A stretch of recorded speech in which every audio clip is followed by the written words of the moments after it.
Hola, bienvenidos al curso de cálculo diferencial.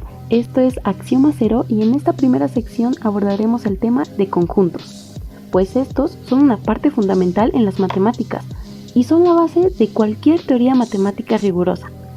Además, en este curso podemos decir que estos son el lugar de trabajo sobre el cual se desarrolla el cálculo, ya que sin un conjunto como base, por ejemplo el conjunto de los números reales, pues no hay nada que desarrollar. Pero, ¿qué es un conjunto y cómo se representa? En realidad es difícil dar una definición precisa de lo que es un conjunto. Sin embargo, podemos dar algunas ideas un tanto intuitivas y trabajar con estas. Por ejemplo, un conjunto es una colección bien definida de objetos. Pero, vamos a desglosar un poco esta definición para que nos quede más clara. Considera el siguiente ejemplo. Imagina que tienes muchos tipos de dulces. 5 dulces del tipo 1, 3 del tipo 2, 2 del tipo 3 y 8 del tipo 4. Es decir, es como si tuviéramos 5 dubalines, 3 tamarindo, 2 paletas, etc. Ahora, imagina que metes estos tipos de dulces en una bolsa. Vamos a formar el conjunto de dulces que hay en dicha bolsa considerando únicamente el tipo de dulces que hay. Es decir, vamos a ignorar orden y cantidad. Por lo que decimos que el conjunto de dulces que hay en la bolsa es el formado por los dulces del tipo 1, tipo 2, tipo 3 y tipo 4. Date cuenta que en ningún momento estamos mencionando cuántos dulces hay y tampoco importa el orden en que los mencionemos. Ahora bien, en matemáticas siempre debe existir una notación para representar ciertos objetos matemáticos. En este caso requerimos representar estas ideas de conjuntos con una notación. Para esto utilizaremos corchetes. Además, vamos a convenir de notar a los conjuntos con letras mayúsculas. ¿Qué significa esto? Por ejemplo, lo siguiente que se podría leer como A igual a entre corchetes tipo 1, tipo 2, tipo 3, tipo 4, en realidad la forma correcta de leerlo es de la siguiente forma. A es el conjunto formado por los dulces del tipo 1, tipo 2, tipo 3 y tipo 4.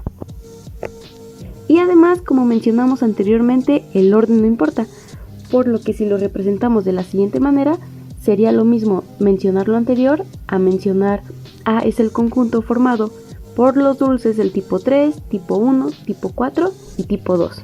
Además, hay que tener en cuenta que cada cosa que va dentro de los corchetes es llamado elemento del conjunto. En este ejemplo, cada tipo de dulce es un elemento del conjunto A. Ahora veamos otro ejemplo para que nos quede un poco más claro esta definición que dimos. Tenemos una caja con muchos libros de distintos géneros: terror, fantasía, ciencia ficción y misterio, y además con distintos autores. Entonces podemos formar dos conjuntos, un conjunto B y un conjunto C, en donde el conjunto B es el conjunto formado por los géneros de los libros y el conjunto C es el formado por los autores de los libros. Notemos que al igual que en el ejemplo anterior, no estamos considerando el número de objetos que hay y solamente estamos tomando un representante de cada tipo distinto. Es decir, para el conjunto B tomamos un representante de los libros de terror, otro de los de ciencia ficción, otro de los de misterio y otro de fantasía. Mientras que para el conjunto C, pues tomamos a un representante, a un libro que nos represente al autor 1, a otro que nos represente el autor 2 y así sucesivamente. Ahora bien, ya entendimos esto de colección de objetos. Pero, ¿qué es bien definido? Esta última frase de bien definido es muy controversial. Y de aquí es el hecho de no poder definir explícitamente lo que es un conjunto, pues se pueden llegar a ciertas contradicciones. Por ejemplo, la paradoja de Russell. Sin embargo, por ahora no vamos a profundizar tanto en ello y dejaremos estos problemas para cursos un tanto más avanzados. Así que vamos a pensar en bien definidos como que cumplen una propiedad. Por ejemplo, imagina el conjunto de los números tales que son pares. El ser número par es una propiedad. Pero, ¿cómo funciona? Pensemos en una máquina que verifica si un número cumple esta propiedad o no. Entonces, el número entra a la máquina, dado que no es un número par, entonces no entra en el conjunto. el número 12 entra a la máquina, dado que este sí es un número par, entonces entra en el conjunto. El número 23 entra a la máquina, dado que no es un número par, entonces... Y bueno, aquí podemos ver cómo esta propiedad es como si fuera una máquina que decide qué entra en el conjunto y qué no entra. Y tiene que definir bien si cumple o no cumple sin ninguna ambigüedad. Por lo que prácticamente es que la propiedad debe tomar un valor de verdadero o falso. Dicho esto, ahora solo queda mostrar una notación que represente esto, por lo que vamos a introducir un nuevo símbolo. 2 puntos en realidad se lee como tal que. Así que tomando el ejemplo de los números pares, tenemos que en este caso X representa los números y se puede leer de la siguiente manera. A es el conjunto de los números X, tal que X es un número par. Al ser X una variable, pues es como si éste pudiera tomar cualquier valor. Como otro ejemplo, podemos tomar a los números primos y considerar el conjunto D. Entonces podemos tomar como propiedad ser primo y el conjunto puede escribirse como... y se puede leer D es el conjunto de los números X, tal que X es un número primo. De manera estricta, aún falta formalizar un poco más sobre estas representaciones, pero para esto necesitamos introducir un poquito más de notación y algunos conjuntos especiales. Así que por ahora, pues podemos resumir todo lo que llevamos como lo siguiente. Los conjuntos son una colección de elementos bien definidos, es decir, que cumplen una propiedad. Y bueno, entre otras cosas, podemos escribir a los conjuntos de forma explícita o de forma descriptiva. En la forma explícita vamos a escribir elemento por elemento de cada conjunto, mientras que en la forma descriptiva, pues podemos escribir la propiedad en general que cumple cada elemento de dicho conjunto. Por otro lado, para este curso es necesario considerar algunos conjuntos importantes. Por ejemplo, el de los números naturales. Estos son aquellos que utilizamos para contar y comienzan desde el 0 o desde el 1 dependiendo de en qué teoría o cómo los estemos trabajando, pero en general desde el 0. Por otro lado tenemos a los números enteros. Estos son similares a los naturales, pero contienen números negativos y por lo regular son los que utilizamos para sumar, restar y multiplicar. También tenemos a los números racionales. Generalmente se conocen por fracciones y dan lugar a operaciones como la división. Además tenemos a los números irracionales. Son aquellos que tienen puntos decimales infinitos no periódicos. No periódicos quiere decir que es un número que después del punto decimal no tiene números repetidos en su notación. Por ejemplo, no tenemos a un 3.11111 en los números irracionales.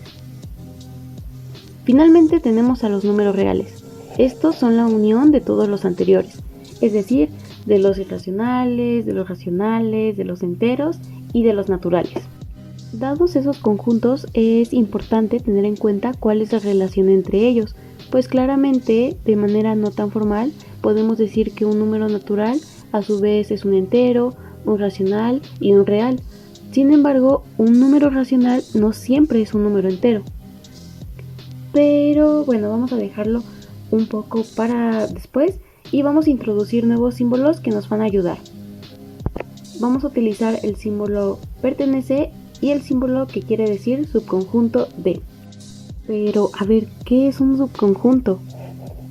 La definición formal de un subconjunto es la siguiente. Sean A y B conjuntos. Decimos que A es subconjunto de B si cualquier elemento de A pertenece a B. Veamos esta definición con los conjuntos importantes, desde un punto de vista un tanto informal para comprenderlo.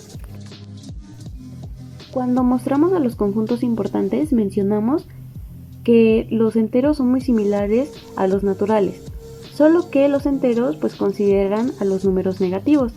Entonces podemos decir que los naturales son subconjunto de los enteros, ya que todos los naturales son a su vez enteros. Por otro lado, Todos los enteros pueden verse como racionales, es decir, los enteros son subconjunto de los racionales, ya que por ejemplo el 1 puede representarse como 1 sobre 1. El menos 4 puede representarse como menos 4 sobre 1. Además, también podemos mencionar a la relación que existe entre los reales con los racionales. Los racionales son subconjunto de los reales, ya que pues los reales son la unión de todos, así que por lo tanto los racionales deben estar incluidos en los reales. Entonces, dadas las relaciones anteriores, podemos hacer una un poco más general, la cual es: los naturales son subconjunto de los enteros a su vez son subconjunto de los racionales y los racionales a su vez son subconjunto de los reales. Pero hasta este momento no hemos mencionado a los irracionales. ¿Por qué?